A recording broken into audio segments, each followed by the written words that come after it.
Bootiin Telegiraamii Ammister Kombaat jedhu kuni garaagarummaa guddaa qabaachuu akka Nootcoinii fi akka Taabiswaabii yeroo hunda taaptaabii irratti kan xiyyeeffannu osoo hin taane piroofiitii keenya akkamitti akka guddifannu irratti kan xiyyeeffannudha.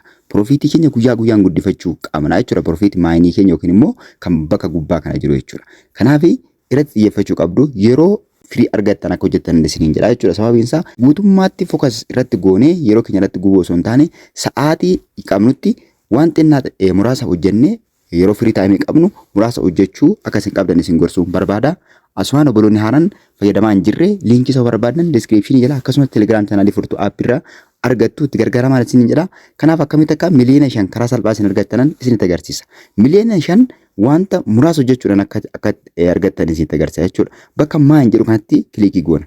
Bakka maayin irratti maayin jedhutti kilikii gaafa goonu fuula akka kanaa nu baasa jechuudha. Fuula kana nu baasa. Guyyaa guyyaatti saanduqoota 3 kana nuuf kenna. Saanduqoota gaafa ofirraa qaban kana 3 nuuf kenna jechuudha guyyaa guyyaatti. Kanaaf tokkoon isaa hojjennee kana sadansaa yoo guunne miliyoona 5 arganna jechuudha. Miliyoona 5 arganna. Saanduqoota 3 kana tokkoon isaa hojjenna. Kana hojjechuu qofaan miliyoona 5 arganna jechuudha. Bakka jala isaa PR tiin bakka jedhutti kilikii gaafa gootan akka kanatti goonee gaafa gadi dhufnu fakkeenyaaf har'a TikTok kan jedhu kana warreen qulfii kana banaa gochuu qabna jechuudha. Warreen qulfii kana immoo banuudhaaf jala isaatti barreeffamee jira jechuudha. Fakkeenyaaf Ammister Book kana jalatti fakkeenyaaf TikTok kan jedhu kana jalatti Ammister Giraamiin liivilii 3 irra gahuu qabaa jedha jala isaatti kun akkuma argitan liivilii 3 irra gahuu qabaa jechuudha. Ammister Giraam jechuun kan garana jiru kana yoo ta'e Ammister Giraamiin kun liivilii 3 ta'uu qaba jedha. Ammister Giraamiin liivilii 3 irraan gahuudhaaf immoo Ammister Buukii liivilii 3 ol butuu qabna akka inni ajajuutu jechuudha. Ammister Giraam jechuun kunuunsa kanaadha. Ammister Giraamiin kun jala isaatti Ammister Tuubiin liivilii 8 irra gahuu qaba jedha. Ammister Tuubiin immoo kan tokkoffaa irratti kiloosii ta'ee jiru yookiin immoo qulfii ta'ee kan jirudha jechuudha. Tokkoffaa irratti qulfii ta'ee kan jiru. Kunoo kan Ammister Tuub jedhee jala isaa irratti Ammister Buukiin liivilii 5 irra gahuu qaba jedhanni. Kanaaf Ammister Buukii kana liivilii 5 irra gahuudhaaf yookiin Ammister Tuubii banaa gochuuf Ammister Buukii liivilii 5 irra gochuu qabna jechuudha. Jala isaa kana bira Ammister Buuk jedhee liivilii 5 ta'uu qaba jedha.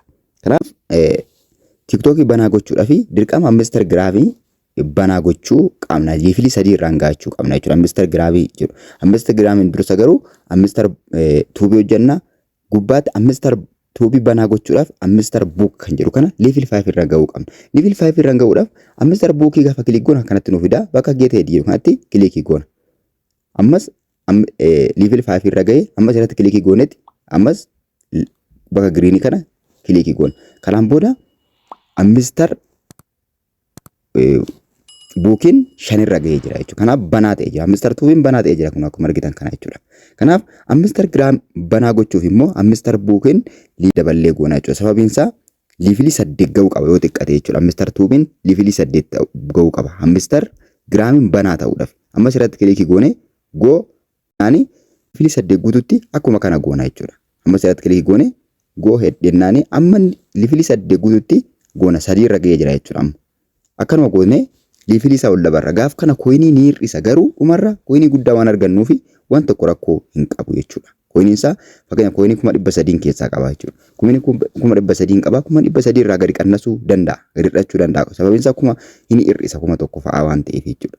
Garuu liivilii 5 irraan geetan jira jechuudha. Liivilii 3tu naafe liivilii 8 gahuudhaaf jechuudha. Ammister Giraamin akka inni naa banuuf jaarra gaheen jira 2,240 fudhata jechuudha. Gitanii Ammister Tuubii banee amma gara banuutti jira jechuudha. Liivilii 8 gahee gaafa liivilii 8 irra gahu Ammister Giraamiin banameera jechuudha. Ammister Giraamii baname amma TikTokii yookiin mallattoo TikTokii yookiin immoo mishinii sana banuudhaaf irruma tuttu jechuudha. Sababiin isaa liivilii 3 gahuu qaba. Ammister Giraamiin liivilii 3 gahuu qaba. TikTokiin kun banaa ta'uudhaaf. Ammallee goo heddennaani ammas irratti kilikii goonee goo heddenneeni liivilii 3 guunnaa jechuudha. Goo hed gaafatanii amma liivilii 3 guutee jira jechuudha. Kanaan booda TikTokiin kunoo banee jira jechuudha. TikTokii banee jira. TikTokii jechuun kan jalqabaate jechuudha. Bakka saanduqni jalqabaa TikTokii kanaadha. Irratti kilikii gaafa goonu ammallee goo hed jennaan.